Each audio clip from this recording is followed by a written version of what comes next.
มาตัวคิสนี่บอกខ្ញុំឆេះបាត់ហើយតានេះគឺអីនឹងខ្មៅលងណែអើយកាត់អីមិនបានទៅជិះចឹងគេងាប់បាត់ទៅហើយនេះខ្លាចធ្វើទៀតណែមើលដៃគេទៅព្រះហើយមិនបានជឿណែអើយណែអូយឯងធ្វើឲ្យយើងភ័យសឹងស្លាប់ហើយមួយចុះវាប្រពន្ធខ្លួនឯងរហូតដល់សន្លប់ឯងពិតជាមនុស្សអត់បានការពិតមែន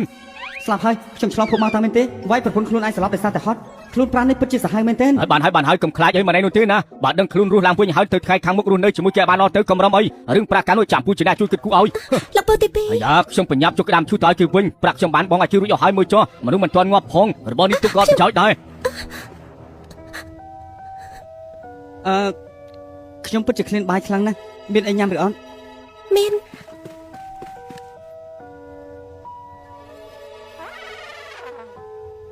បងសម្លាញ់បងក៏នៅទីនេះដែរនេះបងញ៉ាំតែតនៅក្តៅក្តៅ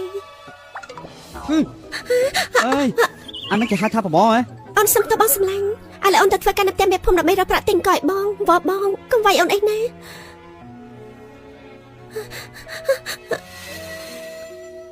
ទាំងនេះសុទ្ធតែជាស្នាដៃរបស់ខ្ញុំធ្វើចង្រៃយោខ្ញុំពិតជាមនុស្សដេរឆានមែនបងសម្លាញ់បងកាត់អីហ្នឹងកុំធ្វើអូនភ័យអីមិនអីទេអូនងើបឡើងសិនមកចាំបងរកវិធីផ្សេងទៀតបងសម្លាញ់នៅក្នុងផ្ទះអស់ស្បៀងអលីងហើយបងសម្រាប់នៅទីនេះសិនចាអូនទៅធ្វើការនៅផ្ទះមេភូមិសិនណាអេណែ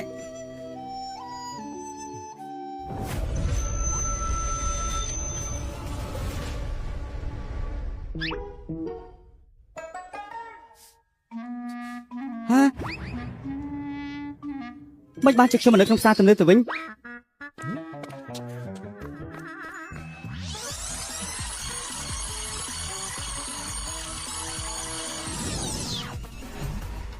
ចាំមកខ្ញុំចង់ជិះទៅវិញតែត្រូវធ្វើយ៉ាងម៉េចត្រឡប់ទៅវិញទៅចេញទៅក្រៅចូលមកវិញ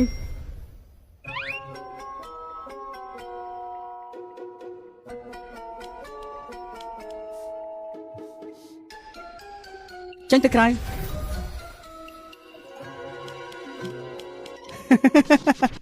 ខ្ញុំអាចយករបស់ចេញមកជាមួយបានទៀតផងឆ្លងភពមែនទេចេញទៅក្រៅន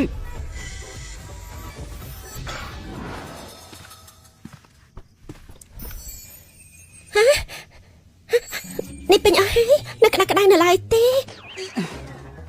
អូនសម្លាញ់ត្រឡប់មកវិញហើយរបស់ទាំងអស់នេះគឺបងចំណេញយកមកចាំបងប្រាប់ពីណាឬមកក៏បងលក់អូនបាត់ទៅអូនសម្លាញ់កុំនិយាយទៅផ្ដាស់អីកាលពីមុនបងគឺជាមនុស្សអាក្រក់មែនប៉ុន្តែអូនកុំបារម្ភអីពីថ្ងៃនេះតទៅបងមិនឲ្យអូនរកការលំបាកសូម្បីតែបន្តិចទេ 4S Plus ចំនួនថ្មី 4S Plus ចំនួនថ្មី 4S Plus ចំនួនថ្មី 4S Plus បងប្អូនគ្រាន់តែញ៉ាំអាក្រក់ហើយអូនតូចបងប្អូនទាំងគ្នានឹងមានប្រតិកម្មដូចជាឡើងរឹងជាងមុនខ្លាំងជាងមុនយូរជាងមុនអ្នកអាចញ៉ាំដោយទំនុកចិត្តនិងភាពជឿជាក់បាននៅមានលោកតាម្នាក់ទៀតដែលបង្រៀននៅគុំបងនៅក្នុងសបិនឥឡូវនេះបងផ្កាយហើយមួយក៏គាត់ប្រែជាមនុស្សល្អមែនទែនហើយបងអ្វីដែលបងនិយាយជាការពិតមែនទេពិតគាត់ហើយទៅថ្ងៃមុខពួកយើងនឹងមានជីវភាពធូរធារឃ្លានហើយមែនទេបងធ្វើបាយឲ្យអូនញ៉ាំបន្តិចទៀតរួចហើយណាចាំតិចទៅ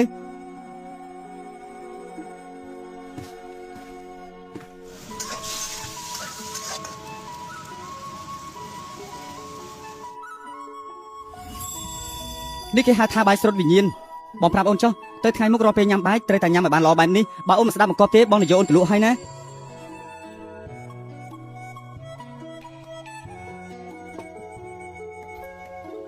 អូនមិនដែលបានហូបរបស់ឆ្ងាញ់បែបនេះពីមុនមកទេ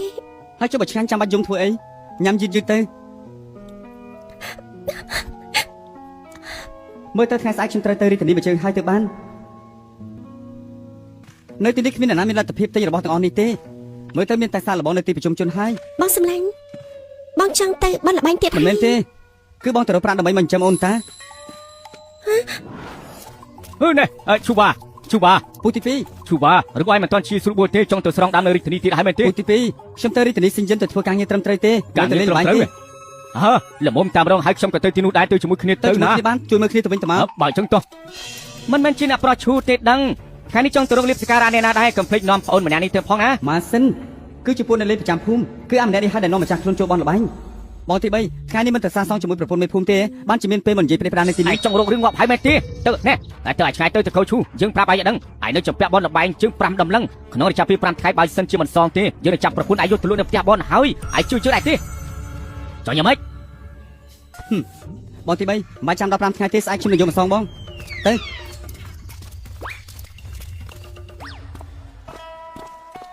ណែជប់សិនឯងនាំជើងមកធ្វើអី ពូទី2ចាំខ្ញុំនៅទីនេះសិនហើយណា ឯងចង់ទៅណានឹង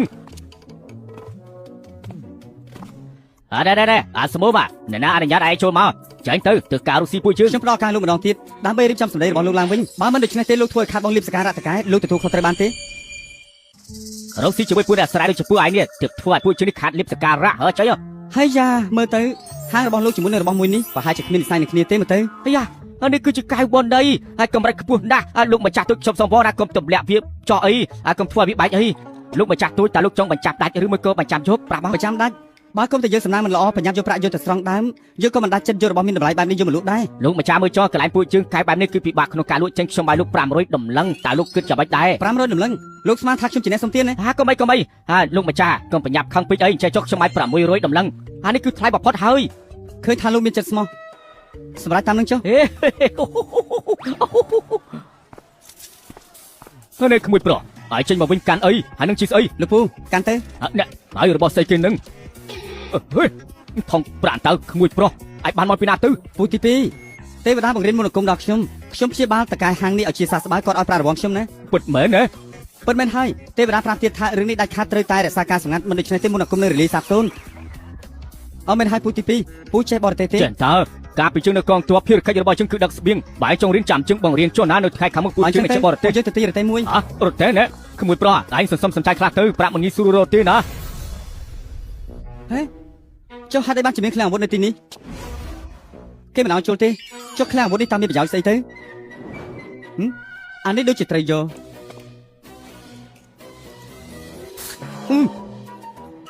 ហើយយ៉ាប៉ុណ្ណឹងគ្រប់គ្រាន់ហើយចេញទៅវិញ ក្មួយបាឯងទិញច្រើនយ៉ាងនេះតើការស៊ីអស់ទៅថ្ងៃមុខរស់នៅត្រូវ ពួក តែ យើងត្រូវគេតាមដានហើយ ថាម៉េច កុំងាកក្រោយប្រហែលជាមិនទាន់ដឹងខ្លួនទេ មែនហើយពួកវាប្រកាសជាមកដណ្ដើមរបស់នៅលើរទេះនេះយើងត្រូវទៅដល់ស្រែ មិន នេះ ទេ បាន ខ្ញុំមានវិធីទៅបន្តទៀតណែសៀមកុំកម្រើក កំក្រើកណែសៀម កម្រើកណាណែសៀម ក្មួយបាពួកវាមានកំបត់ឆាប់ឡើងទៅពួកយើងឆាប់ជុកប្រាក់ហើយរត់ទៅ មិនអីទេ ណែប្រយ័ត្នខ្លួនផងណាថ្មីនេះមិនអត់ទេចាត់សឿងគ្រាន់បើដឹងខ្លួនទុករបស់នេះ មេរបស់ ទៅ ពួកឯងឲ្យប្រាប់ប្រហែលទៅខ្ញុំឲ្យទ្វេដងហើយពួកឯងត្រឡប់ទៅសម្រាប់ ឯង វិញ ដឹងរឿងអស់ហើយនោះខ្ញុំក៏មិនចាំបាច់ដែរថាការរបស់ពួកយើងបានបញ្ជាមកថាប្រាក់ទាំងនេះនិងទាំងមនុស្សត្រូវតែជុកត្រឡប់ទៅវិញ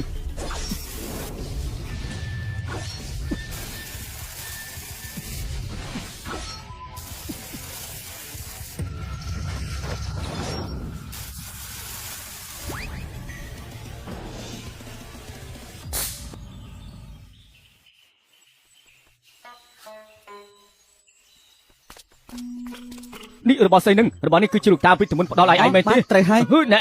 នេះគឺជាអាវុធទឹកមែន គ្រា ទេ ន់តែលោកឯងមកជួយការពារមុខយើងមិញនេះវាពិតជាអស្ចារ្យណាស់កាន់ទៅ នេះអូយ អូនសម្លាញ់បងមកវិញហើយណែសម្រាប់អូន ជុំសាច់ដាក់នៅកន្លែងនេះសិនហើយ ហត់សឹងស្លាប់ទៅហើយមកសុំអោបមួយមក បងសំឡាញ់ពូទី2នៅទីនេះទេ អូ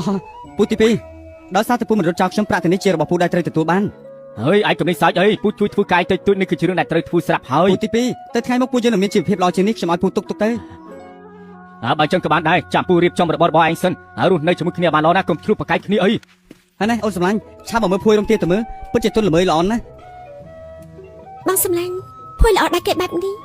ចាំឲ្យពួកយើង ប្រកប 5នា ណាស់ ទី មិនត្រឹមតែភួយទេនៅមានរបស់ទាំងនេះទៀតនេះក៏ជារបស់ពួកយើងដែរណា បងសំឡាញ់មកបានប្រាក់ច្រើនម្លេះមកពីណាឆាប់ទុកវាល្អទៅប្រយ័ត្នពួកមនុស្សអក្រក់តាម ពី មក ពេល ជី នេះ ជី តទៅអូនលេងជាស្រីអ្នកស្រែដែលចាំគេមកធ្វើបានទៀតហើយទៅថ្ងៃមុខអូនជាទេពធីតារបស់ឈូឈិនម្នាក់នេះត្រូវងើបមុខឲ្យត្រង់ឡើងអូត្រូវហើយនេះជាសម្លៀកបំពាក់ថ្មីដែលបងទិញឲ្យអូនឆាប់ពាក់មើលទៅ បងសំឡាញ់ឬមកក៏បងចេញទៅក្រៅមកផ្លិតសិនទៅ ពួកយើងជាប្តីប្រពន្ធនឹងគ្នាអូននៅអៀនទៀត បាន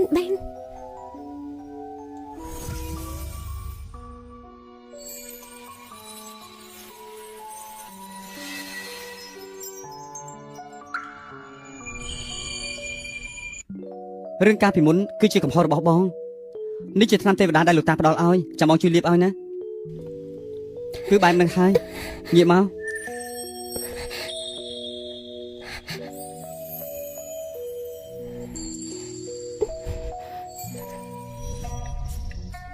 លបងពុកខ្ញុំឲ្យមកជួយធ្វើការលបងណែហេលបងណែលបងពុលឆ្នាំហើយលបង ហើយខ្ញុំដោះថ្មិញទេ ដល់ថ្មិញហ៎ហើយកើតអីហ្នឹងហ៎តើឯងបង្កបញ្ហាទៀតហើយមែនទេហើយត្រូវជួយការងារជួបឲ្យបានលោតទៅ មិនទេគ្មានបញ្ហាទេបងប្រុសថ្ងៃក្រោយធ្វើការជាមួយខ្ញុំទៅខ្ញុំឲ្យមួយខែ5ដំណឹង 5ដំណឹងហ៎គេមិនឲ្យស្គាល់5ដំណឹងបែរមុខទៅខាងណានោះទេគេមកជួយធ្វើការមិនឲ្យជុកប្រាក់នោះទេ មិនឲ្យយកប្រាក់យ៉ាងម៉េចទៅឥឡូវចេះទៅឬការពីមុនជាកំហុសឥឡូវខ្ញុំកាត់ប្រាក់ខែគេហើយពូជឿឯងមានច្បល់ទេ ថាគ្មានទេឲ្យតែបានស៊ីឆ្អែតគ្មានច្បល់អ្វីទាំងអស់ ហូជឺកុំបារម្ភអីណាប្តីរបស់ខ្ញុំច្បាស់ជាមិនធ្វើឲ្យបងខាត់បងទេ ឆាប់ញ៉ាំទៅ យយនេះមិនមែនជាអ្នកប្រឈូទៀតដឹងមានបានខ្លាំងណាស់តើនេះអាយ៉ាមានទាំងសាច់ញ៉ាំទៀតហ៎អីយយណែ ឈើឈិនឯងជពាក់បនលបែង5ដំណឹងឥឡូវនេះការប្រាក់ការឡើងដល់8ដំណឹងទៅហើយឆាប់សងយើងភ្លាមមក 8ដំណឹងមិនសមមិនទិបតានិយាយថា5ដំណឹងទៅតែតងស្អីនឹងឯងឆាប់ចេញទៅ សុទ្ធតែចំណេះចិត្តខាងទេមានអីនិយាយគ្នាតាមស្រួលទៅ មនុស្សកំសាក់ 8ដំណឹងមែនទេបានខ្ញុំគ្មានប្រាក់រីទេយក10ដំណឹងទៅចំណេញពួកឯងហើយក្មេងនេះពិតជាចេះដឹងគ្រប់រឿងមែនឈប់សិនបំណុលលបែងទូទាត់រួចហើយតែរឿងដែលពួកឯងធ្វើបាបខ្ញុំហើយនឹងឈីលៀនកាលពីមុនទូទាត់យ៉ាងម៉េចទៅចុះឯងចង់ធ្វើយ៉ាងម៉េចងាយស្រួលទេពួកឯងទាំងពីរនាក់ត្រូវឲ្យខ្ញុំបញ្ចេញមន្តអាគមដាក់ម្នាក់ម្ដងរឿងនេះចាត់ទុកថាចប់គ្នាត្រឹមនឹងចុះ គ្រាន់តែឲ្យបាញ់បន្តិចស៊ីសាច់ហត់ឈាមស្អីទៅបាច់ដៅហើយឯងបដទៅ ឯងចាំមើលចុះពួកយើងនឹងជួបគ្នានៅកន្លែងចាស់នៅថ្ងៃស្អែកបើសិនជាឯងចិត្តសឿងមែនឆាប់មកភ្លាមណាកុំកំសាឲ្យសោះដឹងទេអាចចរាយជួ បានថ្ងៃស្អែកនេះឲ្យឯងនឹងទៅដល់ហើយចាំជួបគ្នានៅពេលនោះចុះឃ្លាំងអាវុធនេះសម្រាប់បន្តិចពួកឯងហើយខ្ញុំត្រៀមរឿងផ្ញើផ្អាសម្រាប់ពួកឯងហើយចាំមើលចុះទ្វារបើកហើយ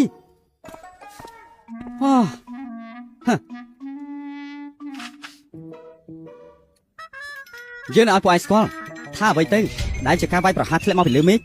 អាឈូឈិនអាមនុស្សថោកទាបនោះវាងាប់ទៅណាហើយប្រាប់វាឲ្យចេញទៅជួបជាងភ្លាមអញក៏ឆ្លងទេបានជាថ្មឹងអញ្ចឹងថ្ងៃនេះបើអញមិនលុតចង្គោសំពះសំទោសយើងនៅមុខអ្នកភូមិទាំងអស់ទេកុំដីសង្ឃឹមថាយើងនឹងលើកលែងឲ្យអញស្រីចង្រៃអូយ បងនាង អូយយគេវាយមនុស្សហើយឈប់សិនគេវាយមនុស្សហើយអ្នកភូមិទាំងឡាយអើយពួកគេបាបខ្ញុំ លោកឈុនឯងហ៊ានលើកដៃវាយមនុស្សចាស់អញ្ចឹង គឺគាត់ចំណេះចាប់ដើមមុនតាយ៉ាងម៉េចលោកចង់មកចូលរួមជាមួយគាត់ដែរ គឺគេចង់មើលងាយខ្ញុំតា ឯងបានធ្វើរឿងអីខ្លះខ្លួនឯងបាននឹងច្បាស់ចាប់ទៅវិញទៅលោកឈិនយើងគឺជាមេភូមិបើឯងមិនសមទោសទេយើងនឹងឲ្យអ្នកភូមិរួមដៃគ្នាដេញឯងចេញពីភូមិនេះជាមិនខានទេ ខ្ញុំឃើញលោកសម្លេងខ្លាំងហើយខ្លួនប្រានក៏រឹងមាំដែរមិនក៏បដ ாய் ឲ្យប្រពន្ធទៅសាសងជាមួយនឹងម៉ាសិនទៅវិញខ្ញុំមានថ្នាំបុរាណពិសេសមួយ តែយ៉ាងម៉េចហ្នឹង អ្នកទាំងអស់គ្នាបាញ់ចប់ត្រឹមហ្នឹងទៅឆាប់ទៅ ឆាប់ចេញទៅហើយថ្ងៃស្អែកបងត្រូវទៅរាជធានីមួយជើងបងឲ្យហូរជើងមកកាពីអូន បងសម្លាញ់បងចាំបាច់ត្រូវទៅមែនទេអូនភ័យ ខ្លាចអីមានបញ្ហាបើជាមិនផុតទេមានតែប្រឈមមុខដោះស្រាយ អូន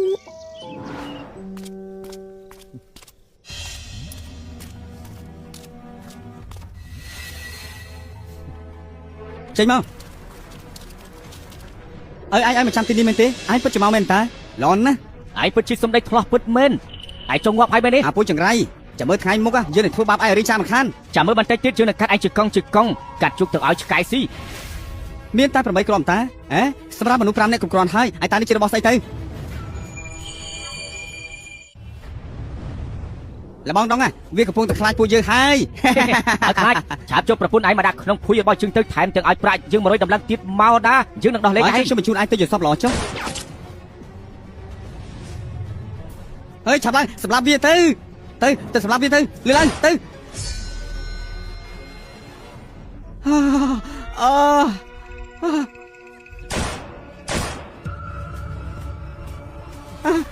អេលោកម្ចាស់ឈូខ្ញុំដឹកខោហើយពូពេលណាអេកុំបាយគឺមកពីអាឡុងទាំងអស់ហ្នឹងវាចង់បានប្រពន្ធរបស់លោកវាជាអ្នកបញ្ជាខ្ញុំទៅបនលបែងវាបង្ខំខ្ញុំទេអាចង្រៃនេះវាងាប់បាត់ហើយហ្នឹងហើយមកនេះទេមកជាតិក្រោយចាំធ្វើជាមនុស្សល្អចុះជាតិក្រោយអីទៅឲ្យបានសុក ជួយផងជួយបាទរបស់ស្អីគេនឹងចាប់បានជួបព្រីមកក្បាលហ៎លបងនេះជាជួបព្រីហ៎មិនសឹមខ្ញុំបានឃើញវាថ្ងៃនេះខ្ញុំក៏ដាក់អន្ទាក់ចាប់វាយកមកតែម្ដងទៅពិតមែនណាមើលទៅមិនតូចនោះទេជួបព្រីនឹងជួបតែផ្ទះបងទៅបងប្អូននៅភូមិទាំងអស់គ្នា ការពីមុនខ្ញុំគឺជាមនុស្សមិនល្អតែទទួលបានការជ្រុំជ្រែងពីអ្នកទាំងអស់គ្នាយប់នេះខ្ញុំជើញអ្នកទាំងអស់គ្នាមកញ៉ាំជ្រូកព្រៃខ្វាយ ជួយលើកគ្នាឡើងតែមិនជឿមកសាយចូលទៅឡើងចូល មើល ទៅ តែបងដូចជាស្បែកចិត្តណាឬមួយក៏រៀងរ៉ាយត្រូវបានដោះស្រាយអស់ហើយក ុំបារម្ភអីទៅថ្ងៃមុខគ្មាននរណាមកធ្វើបាបពួកយើងទៀតទេអស់ត្រូវហើយនៅក្រៅផ្ទះនៅសល់កូនជ្រូកប្រមាណក្បាលទៀតទៅថ្ងៃមុខវានឹងខ្លាចទៅជាដើមឈើមានប្រាក់របស់ពួកយើងមានដើមឈើមានប្រាក់ហើយចាំសង់វិមានធំមួយតោះចូលក្នុងទៅលោកមេភូមិ យប់ជ្រៅហើយឯងមកធ្វើអី ការពីម្សិលមិញដោយសារតែខ្ញុំធ្វើប្រហែសដូច្នេះថ្ងៃនេះទិញស្រាល្អៗនិងសាច់ឆ្ងាញ់ដើម្បីមកសុំទោស ឯងចេះដឹងខុសត្រូវបែបនឹងពិតជាល្អណាស់អង្គុយចូលមក ស្រានេះគឺជាស្នាដៃដែលលោកគ្រូរបស់ខ្ញុំបង្រៀនបិទដោយផ្ទាល់ណាវាគឺជាស្រាទេពតាមសារគ្មានលក់ទេណា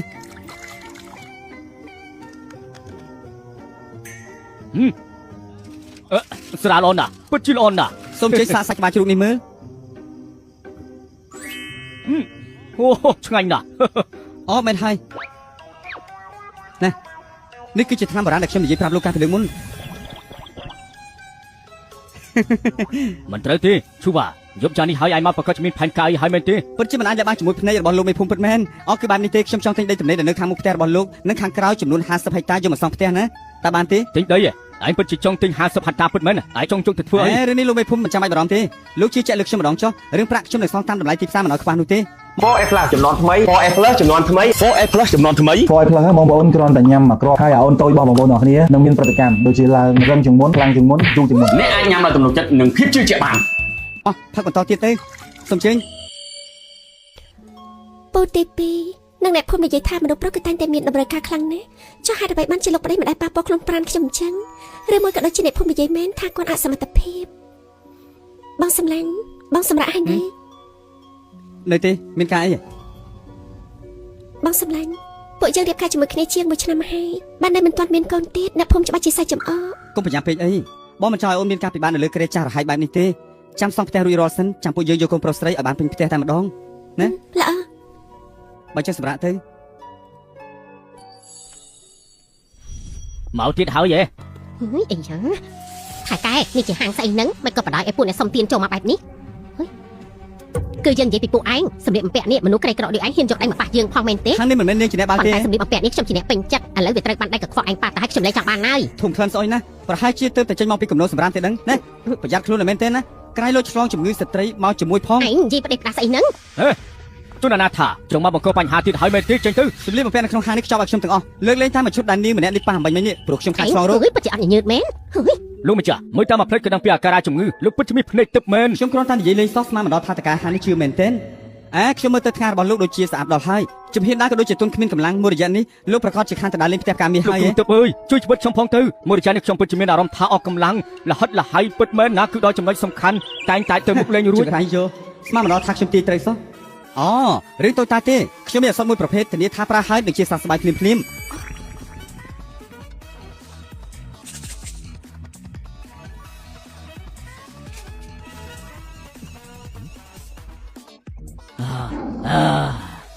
លោកគ្រូភ្នែកទឹកតាពួកយើងគួរតែទៅសារប្រសិទ្ធភាពថ្នាំនៅហុងហ្វិនកាន់ដែរទេ ត្រូវមកតែម្ដងខ្ញុំកំពុងខ្វះអ្នកជំនួយការនៅក្បែរខ្លួនដែរបើអញ្ចឹងលោកទៅមុនចោះចាំតិចទៀតខ្ញុំទៅតាមក្រោយ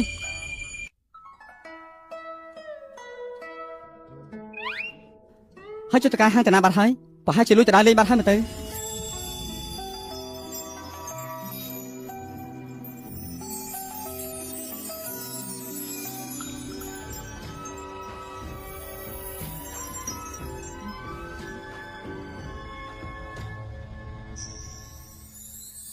ឡឡឡឡឡឡឡ លើកពេលអ្នកមួយមកលោកម្ចាស់និងអ្នកប្រាជ្ញទាំងឡាយថ្ងៃនេះអ្នកនាងរូអ៊ីរបស់ពួកយើងចង់មិត្តតាមរយៈការតែងកំណាព្យបើកំណាព្យរបស់អ្នកណាអាចចូលក្នុងចំណោមភ្នែកអ្នកនាងបាននៅខ្លះជាភ្ញៀវកិត្តិយសពិសេសក្នុងយប់នេះលោកម្ចាស់ទាំងឡាយរៀបចំខ្លួនឲ្យរួចរាល់ រឿងតែងកំណាប់ឲ្យនឹកខ្ញុំមិនសើពូកែសោះហើយអាចធ្វើខ្លួនអាចកំបាំងម្លេះបើហើយ ធ្វើខ្លួនអាចកំបាំងម្លេះអញ្ចឹងខ្ញុំកាន់តែចង់ឃើញមុខមាត់ពិតរបស់នាងល្មមពេលដែលអាជីវកម្មរបស់ខ្ញុំត្រូវការអ្នកជំនួយដែលមានចំណេះដឹងដ៏ខ្ពស់មើលទៅស្រីស្អាតម្នាក់នេះដូចជាស័ក្តិសមណាស់គួរតែចម្លងកំណាព្យពី3ឃ្លាដើម្បីជួបមុខនាងសិន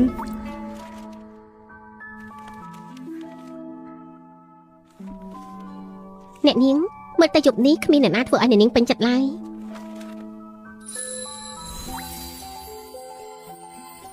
សម្រាប់ស្រីស្អាតមិនមែនជាមនុស្សលោកដូចជាទេពអប្សរចុះមកកណ្ដាលផែនដីបើបានភពប្រសពជួបភ្នែកស្រី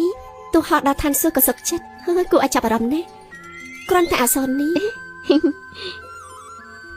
សូហ្វាំងអញតែងចេញលោកម្ចាស់ឈូឈិនម្នាក់នេះមកទីនេះ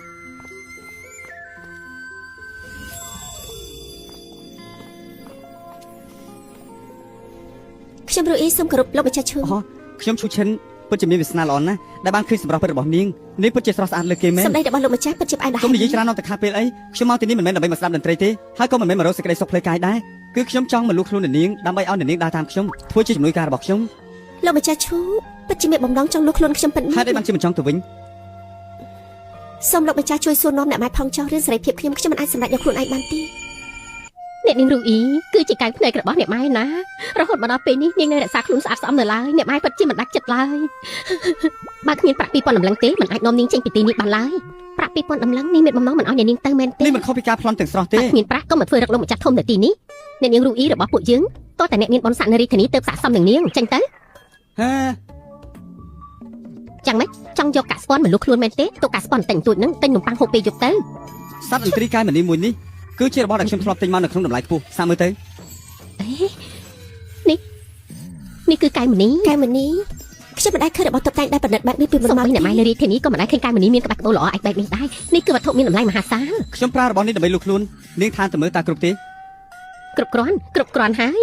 ខ្ញុំមើលតាំងពីដំបូងមកម្លេះថាទីបំផុតអ្នកនាងរូអ៊ីបានជួបអ្នកមានបនដែលជាគូព្រេងពិតមែនហើយលិខិតលោកខ្លួនខ្ញុំបានរៀបចំទុកលោកម្ចាស់រួចស្រេចហើយលោកម្ចាស់អ្នកទាំងពីរជជែកគ្នាតាមសម្រួលចុះខ្ញុំទៅមុនហើយយោយរបស់តូចមួយនេះពិតជាគួរឲ្យស្រឡាញ់ខ្លាំងណាស់អូយ រៀបចំរបស់ទៅពួកយើងចាក់ចេញពីទីនេះ អ្នកនាងលោកម្ចាស់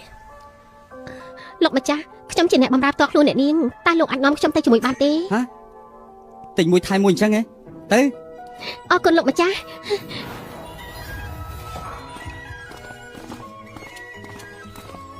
បង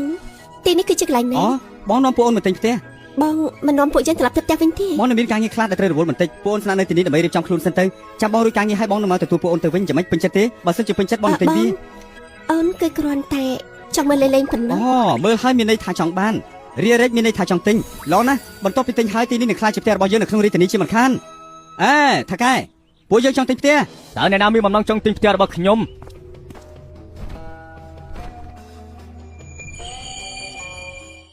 មិនដឹងថាអ្នកប្រតិកោចូលម្នាក់នេះមានកិច្ចការអ្វីដែរ លោកម្ចាស់ចូល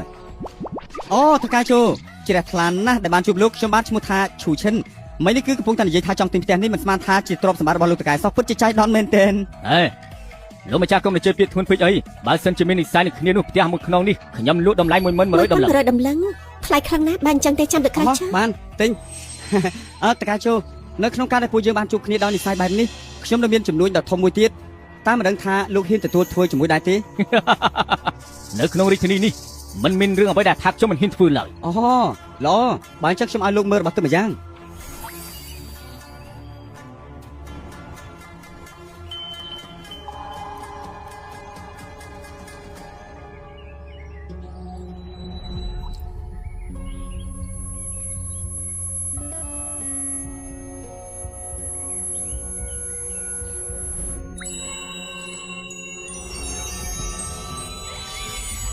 និយាយមក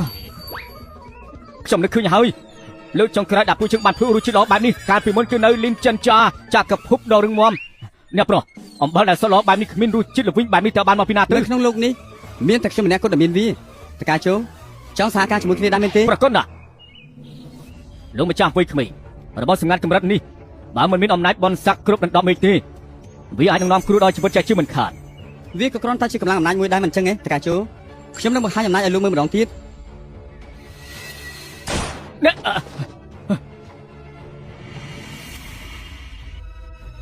ទេវតាពិតមែន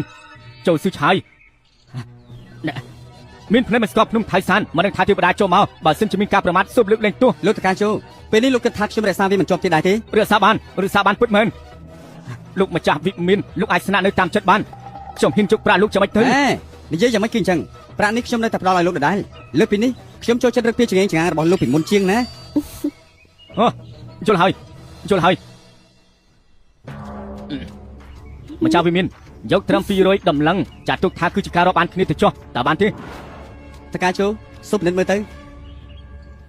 ឡូណាបើអញ្ចឹងខ្ញុំនឹងប្រញាប់ទៅរៀបចំភ្លាមឥឡូវនេះ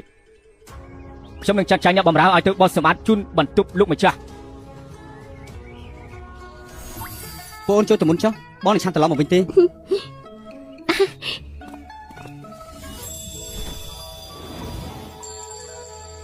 ព្រះហើយរបស់នេះពិតជារបស់ធំអស្ចារ្យណាស់លោកម្ចាស់ឈូ 25,000 តម្លឹងចាំមិនដែរ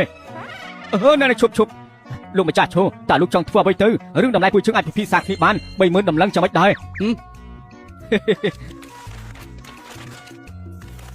លោកតកែចូលរបស់បាននេះសម្រាប់ខ្ញុំគឺងាយស្រួលរកដូចច្បោះជិះអញ្ចឹងតកែខ្ញុំមានរបស់ល្អជាច្រើនទៀតសាដាក់តម្លៃទៅមើល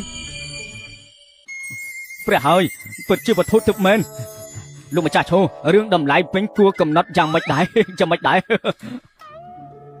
ខ្ញុំខ្លាចក្រែងតែមានអ្នកខ្លះមិនដាច់ចិត្តចំណាយ 30,000 តម្លឹងទេ លោកម្ចាស់ឈូនេះជាលេងសើចពេកហើយរឿងនេះលោកក៏មិនអារម្មណ៍អីដោយផ្អែកលើសញ្ញាសម្គាល់នេះចាប់ពីពេលនេះតទៅលោកគឺជាភ្ញៀវដ៏ខ្ពង់ខ្ពស់នៅក្នុងហាងរបស់ជើងហើយប៉ុន្តែទិសថ្ងៃខាងមុខបើមានរបស់ល្អបែបនេះសូមនឹកឃើញខ្ញុំផងណា បើអញ្ចឹងបានដាននេះខ្ញុំជួយលោកចុះ ហើយបើចង់អរគុណច្រើនហើយលោកម្ចាស់ឈូធ្វើដំណើរសុវត្ថិភាព លោកមេភូមិមកជួយរបស់គាត់ផងទៅរឿងនេះខ្ញុំពិតជាមិនអាចជួយបានទេ ជួយផងទៅ ចង់ឲ្យជួយក៏មិនបាច់តាមរកគ្រូជាងឆាំង ចង់ផង ដែរ ទៅ ទោះបីជាឯងពឹងលោកមេភូមិមកជួយក៏គ្មានប្រយោជន៍ដែរមនុស្សចរិតមិនល្អដូចជាឯងនេះខ្ញុំគ្មានអារម្មណ៍ចង់សង់ផ្ទះឲ្យឯងនោះទេ ជាងឆាងសម្ដីលោកបែបនេះគឺមិនត្រឹមត្រូវឡើយក្មួយឈូម្នាក់នេះពិតជាយុវជនមានសមត្ថភាពប្រចាំភូមិ គឺវានឹងជាងឆាំងខ្ញុំគ្រាន់តែចង់ឲ្យលោកជួយពិនិត្យមើលប្លង់រចនាមួយនេះបន្តិចបើលោកគិតថាវាថោកទាបមិនស្មើភ្នែកលោកខ្ញុំនឹងងាកក្រោយចាក់ចេញភ្លាមហើយមិនមករំខានលោកទៀតនោះទេហើយប្រាក់10តម្លឹងនេះទុកថាជាសហុយដែលខ្ញុំឲ្យលោកខាតពេលវេលាតិចចុះ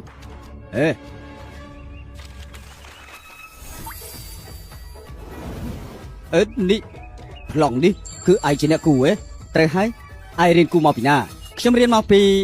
អ្នកប្រាជ្ញលាក់មុខម្នាក់ជាងឆាំងខ្ញុំសង្ឃឹមថាលោកអាចជួយសង់ផ្ទះបែបនេះឲ្យខ្ញុំមកក្នុងគ្រាន់តែឃើញប្លង់មួយនេះការងារនេះខ្ញុំទទួលហើយប៉ុន្តែគ្រឿងសំណង់នៅក្នុងនេះខ្ញុំពិតជាមិនដែលលើឈ្មោះពីមុនមកសោះហើយដែលបានជាបង្គន់សាងសង់ក្នុងផ្ទះនេះទៅជាបែបនេះទៅវិញ ព្រោះខ្ញុំមានរបស់មួយយ៉ាងដែលគេជូនមកគឺបង្គន់ស្វ័យប្រវត្តិឯងជាងឆាំងសម្រាប់ការសាងសង់លើកនេះរាល់គ្រឿងសំណង់ដែលលោកត្រូវការខ្ញុំជាអ្នកទទួលខុសត្រូវខ្ញុំចង់បានលទ្ធផលបែបចុងក្រោយតែប៉ុណ្ណោះមិនខ្វល់ថាលោកធ្វើបែបណានោះទេប្រាក់ខ្ញុំឲ្យលោកគ្រប់នេះគឺជាប្រាក់កក់ល្អណាស់លោកម្ចាស់ឈូកំរំអីស្អែកនេះខ្ញុំនឹងនាំមនុស្សទៅពិនិត្យមើលដីហើយថ្ងៃបន្ទាប់ខ្ញុំធានាថានឹងធ្វើផ្ទះឲ្យលោកឲ្យបានស្អាតបើអញ្ចឹងមានតែរំខានជាងឆាំងហើយ លោកក៏មិនធ្វើអ្វីតាមពេលចិត្តអីរឿងរ៉ាវគឺមិនទាន់ស៊ើបដឹងច្បាស់នោះទេឆាប់ចេញទៅមិនអាចធ្វើអ្វីតាមចិត្តបានទេណែឈប់ពួកយើងចាំបន្តិចទៀតសិនទៅ បងថ្លៃរបស់ខ្ញុំបានបញ្ជាមកថាថ្ងៃនេះដាច់ខាតត្រូវតែចាំមនុស្សយកតែបាន ជីលៀននឹងមិនអាចទៅជាមួយគេបានទេ យ៉ាងម៉េចចង់រកខ្ញុំហ៎ ធូចិនឯនៅមានសេចក្តីក្លាហានត្រឡប់មកវិញផងកាលពីដើមខែថ្ងៃទី 8 ម៉ាសិនស្លាប់ចាំងអាដាយធំក្នុងព្រៃ ទី 8 អូពេលនោះខ្ញុំនៅលើភ្នំដេញបាញ់ជ្រូកព្រៃតាមនុស្សពេញភូមិសុទ្ធតែអាចធ្វើតាមបាន យើងអាចជួយបញ្ជាក់បាន នៅខាងមុខនោះគឺជាផ្ទះរបស់ឈូចិនហើយលោកម្ចាស់នៅខាងមុខនោះដូចជាមានពុទ្ធិនឹងពួកមន្ត្រីខ្ញុំទៅមើលសិនថាមានរឿងអ្វី ទេចុះ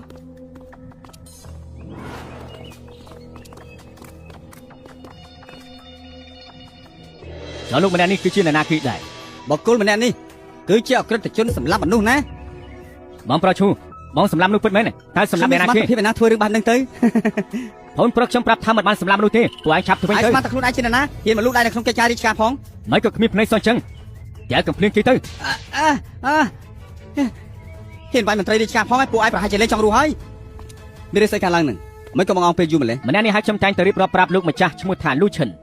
នេះគឺជាម្ចាស់របស់ខ្ញុំចូលហ្វឹង សូមគោរពលោកម្ចាស់ជូសូមអញ្ជើញចូលក្នុងផ្ទះដ៏កំសត់របស់ខ្ញុំសិនទៅឈប់សិនមើលមិនឃើញពួកយើងនៅកន្លែងនេះទេហ៊ានវាយមនុស្សនៅទីប្រជុំជនហើយចង់រត់គេចខ្លួនផងហ៎ពួកឯងចង់ងាប់ហើយហ៎ ម្រាំងផ្លូវលោកម្ចាស់ជើងផងជឿថាជើងសម្លាប់ឯងទេ ឯងជាអ្នកណាស្មានតែខ្លួនឯងជាស្ដេចហ៎ បើខ្លាំងសាដើរចូលមកមួយជំហានទៀតទៅ ហើយយ៉ាបើយើងដើរចូលមកជំហានទៀតតើធ្វើស្អីយើង អើយងាប់មែនទេណាយ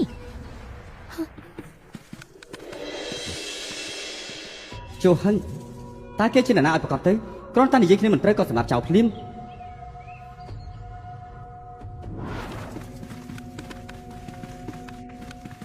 ខ្ញុំសំណាញ់នាំបន្តិចម្នាក់នេះជាភរិយារបស់ខ្ញុំឈ្មោះថាឈិងលៀន ឈិងលៀនសូមគោរពលោកម្ចាស់ទាំងពីរ បងប្រុសឈូពិតជាមានសំណាងខ្ពស់មែនទោះបីជាផ្ទះរឿងទ្រុឌទ្រោមបន្តិចប៉ុន្តែមានប្រពន្ធស្រស់ស្អាតណាស់ បើមិនចេះនិយាយក៏និយាយតែផ្ដាស់សោះអូមិនអីទេសូមជិះអង្គុយ អ្នកកៅអីនេះតើធ្វើពីអ្វីទៅ គឺផ្លាស្ទិកក្នុងផ្ទះមានលក្ខណៈសាមញ្ញពេកនៅក្នុងយប់នេះខ្ញុំចង់ជិះអ្នកទាំងអស់គ្នាពិសាសុបឆ្នាំងដីសុបឆ្នាំងដីជាលក់តែ10វិនាទីគឺអាចពិសាបានហើយពិតមែនមើលចុះវារួញចូលគ្នាហើយប្រែពណ៌ហើយអាចញ៉ាំបានហើយសាកមើលទៅ ហេណែឈប់សូម្បី10ផ្សារក៏ធ្វើពីកែមនេះពិតជាខ្ជាក់ខ្ជាយពេកហើយ គឺជារឿងតូចតាចទេបងប្រឈូតែរបស់ទាំងអស់នេះមានច្រើនដែរទេត្រូវហើយរួចចុះតម្លៃលោកកំណត់ចំណេញដែរទៅរឿងដើមទុនគឺទាបរហូតដល់លោកស្មានមិនដល់នោះទេប៉ុន្តែរឿងបរិមាណផលិតវិញ3ខែក្រោយខ្ញុំនឹងផ្ដល់ការផ្ញើផ្អើលដល់លោកល្អខ្ញុំរងចាំលោកអាណាចក្រដាស៊ីរបស់ពួកយើងត្រូវពួកអភិជនគ្រប់គ្រងអំបិលរាប់រយឆ្នាំមកហើយបើសិនជាបានបងប្រុសឈូមកជួយជ្រោមជ្រែងប្រាក់ចំណេញដែលបានមកពួកយើងនឹងបែងចែកគ្នាម្នាក់ពាក់កណ្ដាលចែកគ្នាពាក់កណ្ដាលម្នាក់មើលទៅអំបិលនេះពិតជាមានសារៈសំខាន់ណាស់បងប្រុសជូបងបានឃើញហើយថាពួកយើងរស់នៅក្នុងតំបន់ដាច់ស្រយាលបែបនេះការពង្រីករោងចក្រនិងរើសកម្លាំងពលកម្មសុទ្ធតែត្រូវចំណាយប្រាក់បន្តិចទេអូខ្ញុំបញ្ញាពេកបានជានិយាយបែបនេះបងប្រុសក្នុងពេល3ខែនេះខ្ញុំអាចស្នាក់នៅក្នុងរាជធានីបើមានបញ្ហាអីអាចមករកខ្ញុំបានគ្រប់ពេលលោកមេភូមិគឺចាយទេមានការអ្វីដែរ គឺលោកម្ចាស់ដ៏មានបុណ្យរបស់ខ្ញុំម្នាក់នោះកំពុងតែត្រូវការរាយពិសេសបន្ទាន់តើនៅក្បែរភូមិសាស្ត្ររបស់យើងមានរាយបែបហ្នឹងណែណាខ្លះទៅ បើជាការចង់បានអ្នកមានបុណ្យនៅឯភ្នំហៅឋានខាងលិចភូមិឯណោះ ពិតជាអញ្ចឹងមែនទេបើអញ្ចឹងលោកភ្នំនោះឲ្យមកខ្ញុំមក ឈូបាភ្នំនោះគ្មានដំណាំអ្វីលូតលាស់ទេសូម្បីរ៉ែថ្មក៏មានពឹសដែរតើចង់បានធ្វើអី គឺ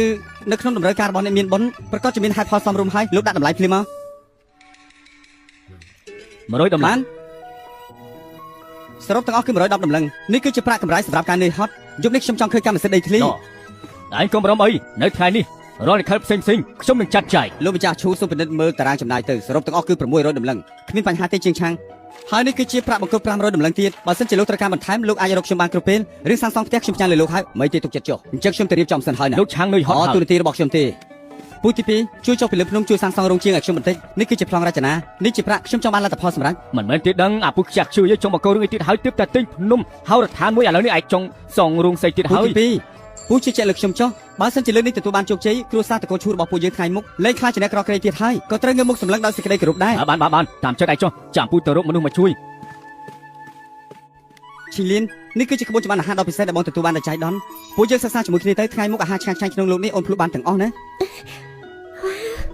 ឈីលៀនអូនគិតថាពូយើងគួរតែត្រឡប់ទៅសួរសុខទុក្ខគ្រួសារខាងអូនខ្លះទេ បងសំណាញ់បងមានន័យថាបងចង់ទៅផ្ទះខាងអូនជាមួយគ្នាមែនទេ ពូយើងមិនត្រឹមតែត្រឡប់ទៅវិញធម្មតាទេតែត្រូវត្រឡប់ទៅវិញដោយមានមុខមាត់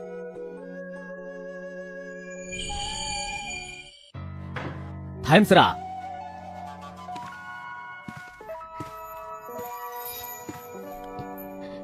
ឈិងលៀន ហីយ៉ាកូនចង្រៃនាំខាតហើយតើខាងប្តីរបាយនឹងក្បាលត្រឡប់មកវិញហើយមែនទេយើងប្រាប់ឲ្យដឹងទៅប្រាប់5តម្លឹងដាក់គេឲ្យនោះយើងមិនសងទេ មែនហើយបងអូនស្រីអើយប្រាក់បណ្ដាការដែលគេផ្ដល់ឲ្យខ្ញុំនឹងបងប្រុសឯងយកទៅសង់ផ្ទះថ្មីអស់ហើយមិនអាចសងវិញបានទេ អ្នកណាថាខ្ញុំចង់ឲ្យសងវិញ ហីយ៉ាកូនប្រសាល្អអើយនឿយហត់ហើយអញជួយខាងនេះមក កូនត្រឡប់មកសួរសុខទុក្ខណែម៉ែ តែគេមានវាយដំឯងទេ ទេម៉ែបងសំណាញ់គាត់ល្អជាមួយនឹងកូន អញ្ចឹងល្អហើយ គឺគាត់នឹងឯងដែលទទួលចាំមកសួរសុខទុក្ខម៉ែនោះ លោកពួកក្មេកនេះជាសាច់ដែលខ្ញុំទិញយកមកជូនថ្ងៃមុខបានមិនក្រាន់ទេប្រាប់ខ្ញុំមកលោកពួកក្មេកនេះជាស្រាដ៏ពិសេសខ្ញុំទិញយកមកជូនលោកពួកក្មេកណា ល្អណាស់ល្អចាក់ស្រាមកហីយ៉ាស្រាល្អណាស់ អូបងអូនស្រីពិតជាដឹងគុណមែនចេះទិញសម្លៀកបំពាក់ថ្មីឲ្យអ្នកម៉ែទៀត អ្នកម៉ែហត់នឿយអស់កន្លះជីវិតហើយសៀបតែរបស់ល្អបន្តិចវាជារឿងដែលគួរធ្វើមិនអញ្ចឹងទេ ឥឡូវឯងមានប្រាក់ហើយទិញខោអាវថ្មីឲ្យម៉ែខ្លាំងវាក៏ជារឿងត្រឹមត្រូវដែរ កូនប្រសាតើនេះជាមុនអាគមអីទៅ អូនេះគឺជាផ្សាយដែលពួកអ្នកមាននៅតំបន់ទឹកដីភាគខាងត្បូងគេប្រើ អូយ៉ាល្អណាស់នេះគឺជាកូនប្រសាខ្ញុំមកអាកូនប្រសាឈូឈិនកូនស្រីជើងយើងលក់ឲ្យឯង5តម្លឹងឯណោះ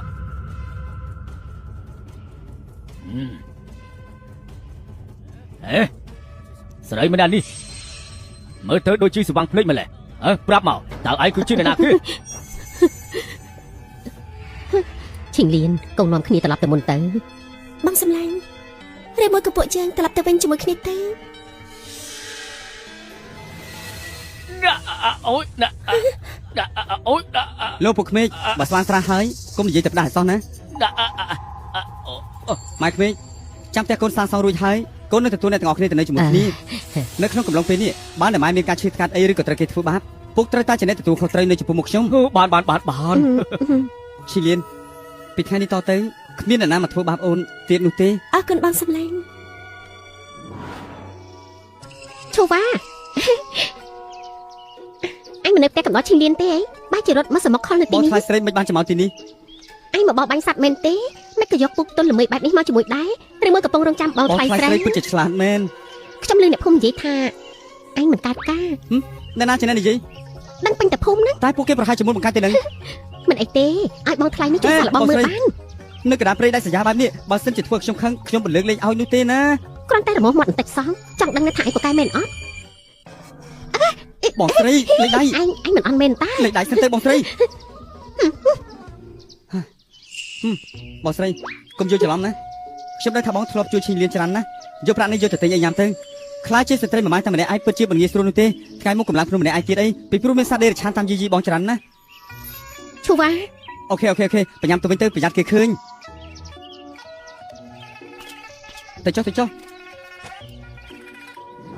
ឈីលៀនមកភ្លក់រសជាតិសាច់ជ្រូកដែលបងធ្វើថ្ងៃនេះមើលហើយនៅមានពងទាជាតិបិញប៉ោះទៀតផងណាសុទ្ធតែជាម្ហូបពិសេសសាប់ភ្លក់មើលទៅណាអូនកាត់អីនឹងឈីលៀន បងសំឡាញ់តើបងធន់ទ្រាំនឹងអូនមែនទេហេតុអីបានជាយូរម្ល៉េះហើយបងនៅតែមិនព្រមប៉ះពាល់ខ្លួនប្រាណអូន ពួកយើងបានសន្យាគ្នាហើយតើថាចាំសាងសង់ផ្ទះរួចពួកយើងនឹងធ្វើ មួយ នេះ ក៏បងលែងស្រឡាញ់អូនហើយ ហើយកុំនិយាយតែផ្ដាស់បានទេបងបានត្រៀមកាដូមួយសម្រាប់អូនទៀតផង តើនេះជាអីទៅ អូនសាកមើលទៅដឹងហើយ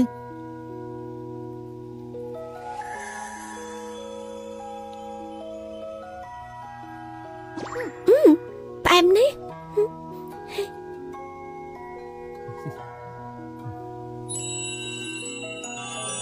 លោកម្ចាស់ឈូប្លង់អាចចម្រោះកាកសំណល់របស់លោកពិតជាល្អមែនធ្វើបែបនេះពួកយើងគ្មានជីវជាតិសម្រាប់ដាក់ដំណាំឡើយ ឈូបា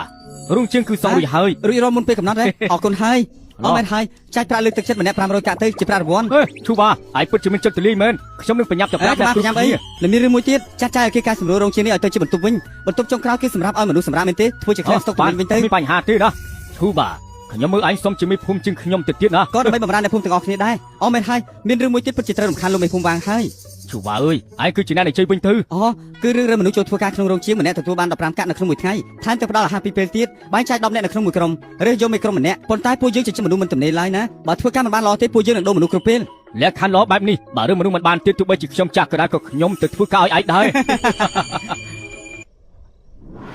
ការចម្រាញ់អំបិលពីរ៉ែថ្មគឺជាគ្រឹះសំខាន់សម្រាប់គ្រួសារឈូរបស់ពួកយើងដាច់ខាតគឺមិនអាចឲ្យមានការធ្លាក់ធ្លុយជាដាច់ខាតណា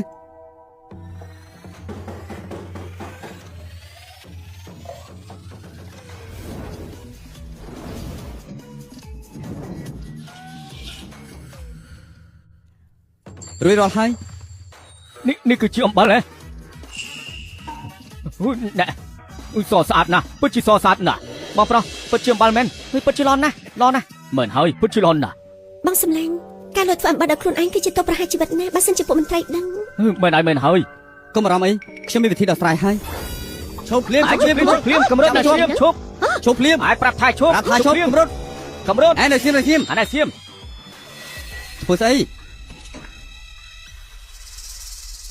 ហើយនេះជាសត្វចម្លែកអីនឹង ឬមិនក៏ជាជាជំនិះទេវតា តើវាជាសត្វបិសាចមកពីណាហ៊ានបង្ហាញខ្លួននៅកណ្ដាលវាលក្នុងរាជធានីរបស់យើងនេះហ៎លោកម្ចាស់នេះគឺជាសេះដែកជាមិនជួបអាចធ្វើដំណើរតា សេះដែកហ៎ សេះព្រៃអីទៅខ្ញុំមើលទៅឲ្យច្បាស់ជាគ្រូមុនអង្គមងឹតហើយមិនបាច់ធ្វើដល់ថ្នាក់នឹងពេកទេអីចាំមកប្រាស់យើងផងហ៎សេះព្រៃមែនទេចាំយើងសាកល្បងទិញមើល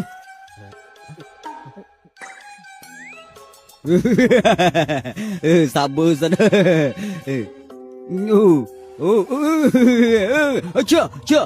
ជើអូយបាយអើយពុតជាខ្លាំងធម្មតាទេនេះយកវាចេញឲ្យយើងទិញមើលឆាប់ឡើងមកទៅអេណែចូលហឹង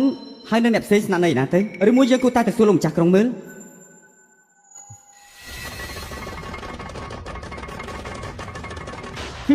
តើគឺជាអ្នកណាគឺមិនត្រូវដូចជាជើងហេតុអីបានជាមិនលូតជង្គង់តើលោករៀនសូត្រមានសញ្ញាបត្រទេ ខ្ញុំបាទឈូឈិនជាអ្នកស្រាយចំការមកប្រជជនបទគ្មានបនសាជាប់ខ្លួនទេ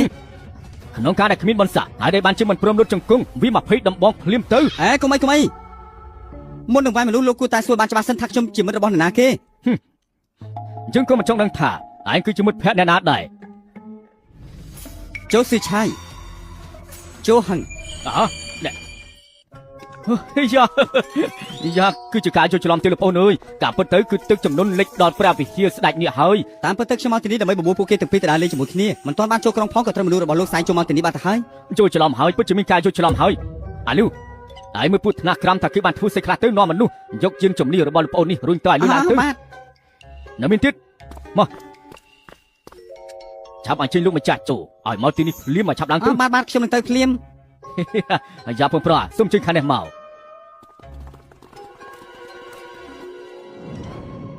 នេះគឺជាអ្វីដែលអ្នកទាំងអស់គ្នាចង់បានអំបិលនេះគឺស្អាតដូចជាមានអញ្ចឹង មានអញ្ចឹង បរិមាណនេះគឺសម្រាប់កន្លះខែមិនដែរទេមិនមែនទេត្រឹមតែកន្លះធូបបងប្រុសឈូតើរបស់នេះចំណាយដើមទុនប្រមាណបងកំណត់តម្លៃមកចុះប្រជារាស្ត្រដាសៀរបស់យើងរងទុកដោយសារអំបិលនេះយូរមកហើយបើសិនជាបានបងប្រុសជួយប្រាក់ចំណេញយើងចែកគ្នាពាក់កណ្ដាលរឿងនេះគឺ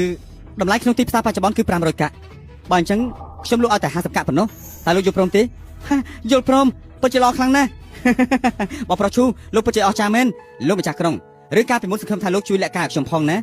ថ្ងៃមុខខ្ញុំត្រូវរំខានលោកច្រើនទៀតដើម្បីភាពងាយស្រួល នៃជ័យស្រួលទេស្រាមួយកៅសម្រាប់កិច្ចការរឿងធ្វើជំនួញត្រូវព្រមព្រៀងគ្នាហើយអញ្ចឹងសូមឲ្យម្នាក់ 4A Plus ចំនួនថ្មី 4A Plus ចំនួនថ្មី 4A Plus ចំនួនថ្មី 4A Plus បងប្អូនគ្រាន់តែញ៉ាំមកគ្រាប់ហើយអាអូនតូចរបស់បងប្អូនទាំងគ្នានឹងមានប្រតិកម្មដូចជាឡើងរឹងជាងមុនខ្លាំងជាងមុនយូរជាងមុន អ្នកអាចញ៉ាំដោយទំនុកចិត្តនិងភាពជឿជាក់បាន ធ្វើជាម្ចាស់ផ្ទះពួកជើងទៅពន្លៅផឹកឲ្យសបងទៅ អេកុំអីទៅផ្ទះរបស់ខ្ញុំវិញខ្ញុំនឹងផ្ដល់ការផ្សាយផ្អើលមួយដល់អ្នកទាំងអស់គ្នា ស្រែកទៅស្រែកខ្លាំងទៅស្រែកកាន់តែខ្លាំងជាងទៅមានអារម្មណ៍ លេងអ្នកនាងខ្ញុំទេអ្នកនាង នៅអាឈឹមទៅប្រាប់ថានឹងអាឈឹមឲ្យចូលដាក់អូដាក់ ចង់មកមែនទេហ៊ានមកប៉ះពាល់មនុស្សស្រីរបស់យើងឯងចង់អាយុត្រឹមនឹងហើយ ហ៊ានវិឆ្មោះជើងផងយើងប្រាប់ឲ្យដឹងមនុស្សស្រីដែលជើងស្រឡាញ់ពេញចិត្តហើយនោះប្តីរបស់នេះគឺត្រូវតែងាប់ឬក៏ឯងចង់ឲ្យជើងចង់ដៃចងជើងអាពុតស្អីឯងយើងមិនប្រកាន់សិលធម៌អ្នកក្លាហាននោះទេអូយដាក់អាពុតស្អីគេអាពុត ជាមួយសាច់ឆានដូចឯងចាំបាច់និយាយរឿងសិលធម៌ធ្វើអីឆាប់និយាយមកចង់ងាប់តាមវិធីយ៉ាងម៉េច លោកម្ចាស់ទុកជីវិតឲ្យផងទុកជីវិតឲ្យ លើក ផង ទុកឲ្យឯងរឿងនេះទុកឲ្យស្ដេចយមរាជជាអ្នកសម្រាប់ចុះខ្ញុំមានទូនាទីបញ្ជូនឯងទៅជួបគាត់តែប៉ុណ្ណោះ បងសម្លាញ់ លោកប្រុស មិនអីទេខ្ញុំមកវិញហើយខ្ញុំសន្យាថាទៅថ្ងៃមុខមិនបណ្ដោយឲ្យពួកអូនជួបគ្រោះថ្នាក់បែបនេះទៀតទេឈប់យំទៅ លោកម្ចាស់ឈូលោកម្ចាស់ឈូហេតុអីបានជាសម្លាប់វាចោល វាហ៊ានចូលមកផ្ទះអ្នកដទៃតើខ្ញុំមានសិទ្ធិសម្លាប់វាទេ មិនសម្លាប់មិនបានទេតែបុគ្គលម្នាក់នេះគឺជាប់ពាក់ព័ន្ធជាមួយរឿងក្តីឃាតកម្មមួយសម្លាប់វាទៅតម្រុយក៏បាត់ដែរ ដើម្បីដាច់ស្ទើរតាមវិធីផ្សេងទៅយកសពវាទៅព្យួរលើកពេងក្រុងដើម្បីជាការពមៀនដល់ចោលដទៃទៀត ទទួលបាជាលោកម្ចាស់ឈូនេះគឺជាវិធីសណ្ដំរបស់ទេវតាមែនដែរទេ ពិតមែនហើយ លោកម្ចាស់តើអាចបង្រៀនវិធីសណ្ដំរបស់ទេវតាពួកជើងផងបានទេ អូរឿងនេះគឺលោកគ្រូទេវតារបស់ខ្ញុំបានផ្ដាំថាវិធីស័ក្តិសិទ្ធិទាំងអស់នេះបើសិនជា5អ្នកដទៃគឺលេងស័ក្តិសិទ្ធិហើយក៏ប៉ុន្តែបងប្អូនមកដល់ហើយខ្ញុំមិនឲ្យមកដៃទៅទេរ៉ូអ៊ីស្ទីហ្វាំងឆាប់ទៅរៀបចំស្រាល្អនឹងសាច់ខ្លាយមកទទួលភ្ញៀវទៅថ្ងៃនេះធានាថាមិនឲ្យអ្នកទាំងអស់គ្នាខកបំណងឡើយ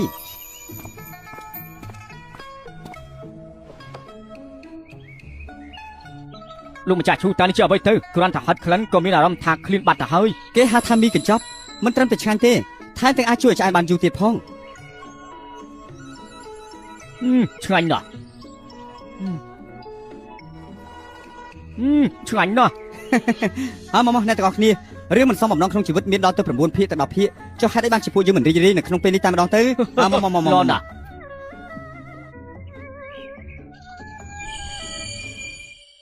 លោកម្ចាស់ឈូ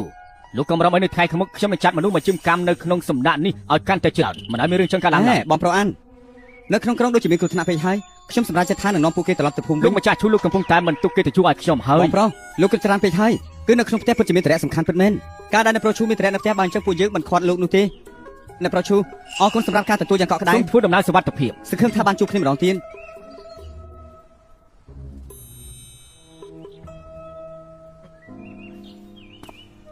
អូមែនហើយខ្ញុំភ្លេចប្រាប់អ្នកទាំងពីរថានៅផ្ទះរបស់ខ្ញុំមានភរិយាម្នាក់ទៀតតើអ្នកទាំងពីរប្រកាន់ទោសចំពោះខ្ញុំដែរទេ បងសម្លាញ់គិតច្រើនពេកហើយខ្ញុំនឹងសៀវហ្វាំងសឹកតែជាទ្រព្យសម្បត្តិរបស់បងសម្លាញ់តែមានហេតុផលអីដែលត្រូវប្រកាន់នោះ ឆាប់រៀបចំអីវ៉ាន់ទៅផ្ទះវិញ អេឈីលៀនបងសុំណែនាំឲ្យអូនស្គាល់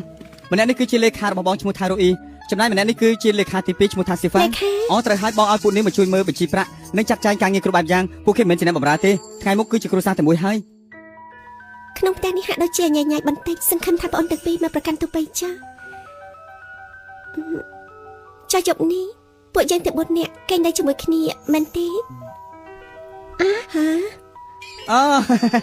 អូ វាមិនអាចទៅរួចទេយប់នេះប្រហែលជាត្រូវឲ្យអ្នកទាំងពីរពិបាកបន្តិចហើយសម្រាប់ជាមួយគ្នាចុះណា បងសម្លាញ់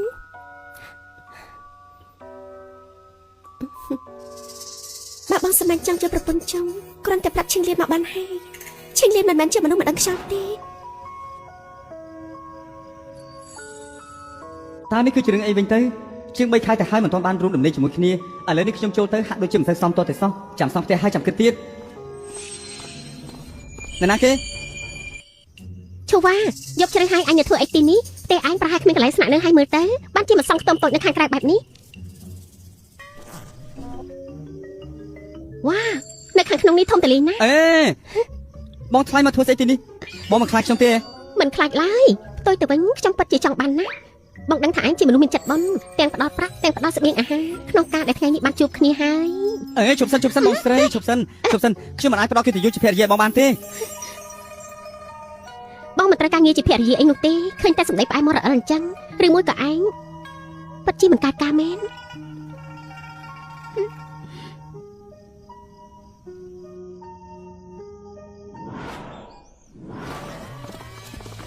លន់ណា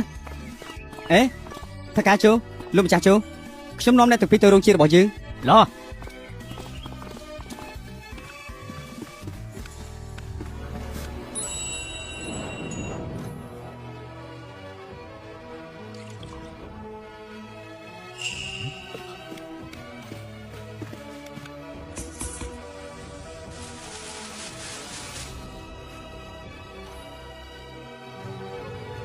អេលោកម្ចាស់ជូលោកនេះអារម្មណ៍ថាប្រាយពេកទេការនៅផ្ទះពូទី2របស់ខ្ញុំបញ្ចុកវាតែមួយក្តាប់រហូតដល់ពេលនេះវានៅដើរត្រេកត្រោននៅឡើយទេណាបងប្រុសឈូខ្ញុំសុំទោសផងខ្ញុំពិតជាសប្បាយចិត្តខ្លាំងពេកតើទាំងនេះគឺជាបរិមាណផលិតផលនៅក្នុងរយៈពេល1ខែពិតមែនហើយបងប្អូនទាំងអស់គ្នាធ្វើការរហ័សរហួនណា ថកែជូអំបិលត្រូវរៀបចំដាក់បាវរួចអស់ហើយណាថកែជូលោកម្ចាស់ជូសរុបទាំងអស់គឺ